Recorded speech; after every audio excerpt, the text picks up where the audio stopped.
Kaizer Chiefs declined the opportunity to sign prolific Congolese striker Fiston Mayele before he switched to Egyptian Premier League side Pyramids FC, despite the player's clear interest in joining the Soweto Giants.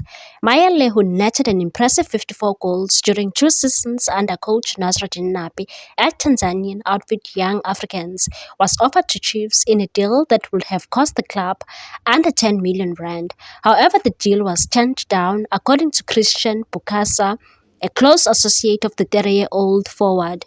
Bukasa was speaking to Kickoff.com and said it's no secret that Mayele was offered to Chiefs, but they turned it down. The player was keen to make the move, but the club didn't agree with what he was asking for financially. We had talks with Bobby Nabi, but they didn't take it any further. Bukasa revealed that the negotiations took place before Nasruddin Nabi was appointed as head coach at Naturena, raising questions about whether the outcome would have been different under the Tunisian's influence. And said, I believe Mayele would have made a world of difference at Chiefs. He's a proven goal scorer. In South Africa, clubs have their own way of evaluating players. Unfortunately, after those talks, there's been no further contact from Chiefs.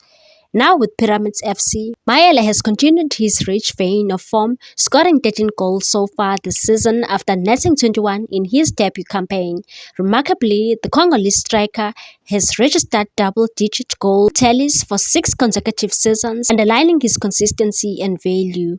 Mayele was back on South African soil last week, tormenting Orlando Pirates in a goalless first leg encounter of the CAF Champions League semi-final, a performance that served as a reminder of what Chiefs may have missed out on. According to Bukasa, Mayele is now earning nearly double what he initially asked from Chiefs, and with his stock continuing to rise, his next destination is likely to be in Saudi Arabia, closing the chapter on any potential move to Naturena. Bukasa confirmed that the Chiefs' door is closed now.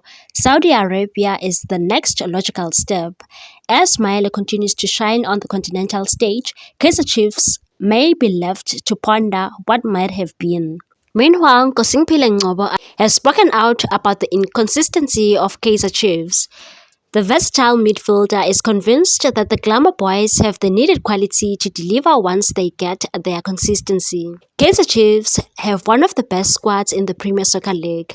It is a perfect blend of talent and experience with varying ages from the back to the attack. The supporters have been waiting for a decade to celebrate success in vain. After finishing 10th in the 2023-2024 season, coach Nasruddin Nabi was brought on board to help rebuild Amakhosi. He has since signed a total of 10 players in the Mzansi summer and winter transfer windows. However, Amakhosi are not getting it right, especially in the Premier Soccer League, where they are struggling to finish inside the top 8 with just 5 rounds left to conclude the season. Kosimpile Ngcobo concedes it is frustrating failing to get their targets right, but argues they have a technical bench capable of guiding them to the top. He said this period is very challenging and frustrating, but I really believe this is part and parcel of being at a big team like Chiefs. We need to know how to manage situations like this, and the only way to do it is to win our games. Speaking to Sowetan, he said you can say that mentally we've struggled to treat the games equally.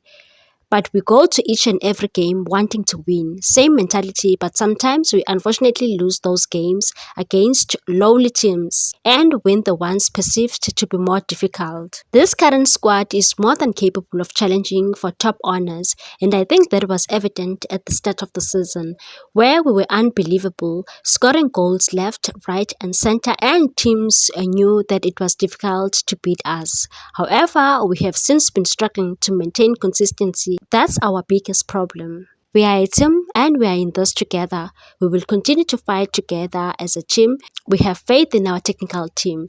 There's no doubt about that. Ngcobo has been in and out of the Kaizer Chiefs squad owing to injuries and competition, but his talent is evident to all. Just like other players, he should just step up and work on the team's consistency across all competitions. Nasruddin Nabi himself has admitted that Amakhosi are in a difficult position. While Nabi sat and watched his Chargers loses another Betway Premiership match they dominated, the coach admitted after the match that the club was not in the good position. That position, of course, Arrows is 8 on the table after 10 defeats in 23 games, with their latest being 2-1 loss to Golden Arrows in Durban over the weekend. Amakosi had 11 shots to 7 of Arrows and also had 57% of the ball, just for good measure. With just 7 matches remaining in the league, there is a chance that Chiefs could rise up to the table significantly, as their 29-point tally is only 6 behind third place Stellenbosch FC. However, as the poor results continue to mount, that is becoming more unlikely. He said it's a very tough loss today and hard to accept. It puts the club and team in a difficult position, and the fans of this club have no joy. Chiefs went a goal down in the 25th minute as Nduduzo Sibia scored for Arrows. The visitors, though, equalized 4 minutes later through Yusuf Mart. Nabi said, "We feel we controlled the game in the first half and could have scored as we were in a very good moment, but we didn't. The injury of Thabo Cele in the first half disorganized us a bit in the second half. In terms of liaising with the defense and attack, we didn't start well in the second half. The game was seemingly headed to a draw with Knox Mutizwa backed what would be the winner for Arrows with 12 minutes left." He further said that, "But the changes we made us come back into the game. Then we conceded a goal out of nowhere, and after that, it's very difficult to come back from that. The fans of Chiefs need to understand. We feel we should have scored in the opening half when we had better moments and were positive to create better opportunities. When we don't score, it costs us." Please like, comment, share, and subscribe for more sports news.